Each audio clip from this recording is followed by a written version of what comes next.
L'Olot haurà d'esperar 2 eliminatòries més per pujar a segona divisió B després d'empatar 2 gols contra l'Elx il·lícita. Els olotins van sortir amb nervis i imprecisions en els primers compassos de partit. El primer gol va arribar de les botes de Gerai, l'home clau de l'eliminatòria, que va definir davant la sortida d'Òscar. Això ho va aprofitar els homes de Vicente Mir per trencar bona part de les opcions dels locals amb 2 gols en només 16 minuts.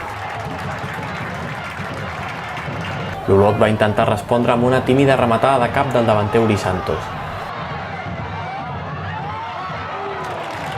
Quan semblava que els de Julio Bañuelos es refeien del gol inicial, un altre cop Gerai va batre el porter Òscar en una batada de la defensa olotina. A partir d'aquí, l'Olot es va aferrar a l'heroica per intentar la remuntada al minut 25, centrada des de la banda dreta que va estar a punt de ser rematada per Uri i després per Carlos. A la sortida d'un córner, Serra va estar a punt d'escurçar distàncies en el marcador. L'última ocasió de la primera meitat la va tenir Francolí amb el llançament d'una falta que va rebutjar córner al porter José Carlos. A la represa, els olotins van tancar en l'àrea a l'Elx il·lícita i en 6 minuts van empatar el partit.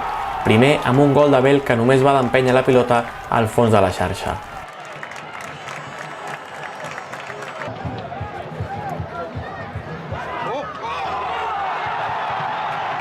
El segon va arribar en una pilota en llarg de la defensa olotina i rematada de cap d'Uri Santos, que va quedar estabornit damunt la gespa.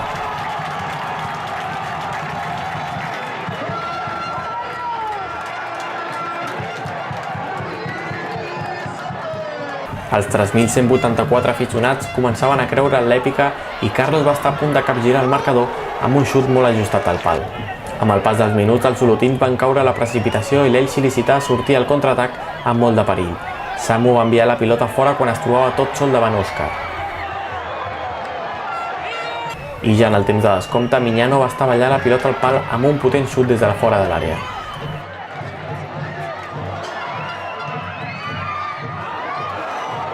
Al final, un empat que permet a l'Elx il·lícita pujar a segona divisió B i que obliga l'Olot a jugar 2 eliminatòries més per aconseguir el somni de l'ascens.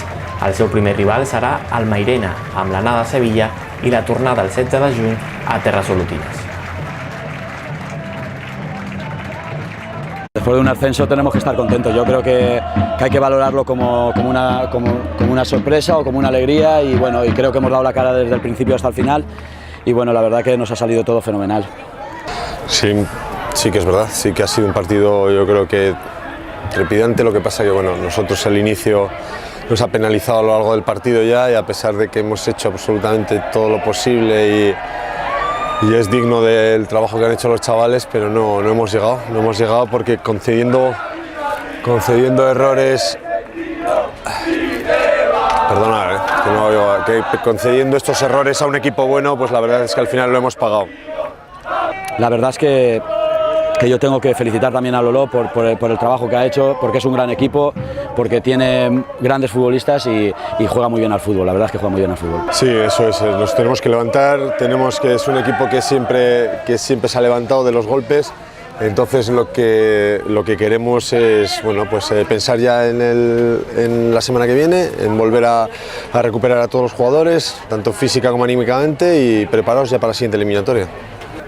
Nosaltres som l'Olot, sempre donem la cara, hem intentat donar la cara durant tot el partit, hem empatat l'eliminatòria i els no encerts en la fase final i a prop de la porteria ens ha fet no poder-la aixecar.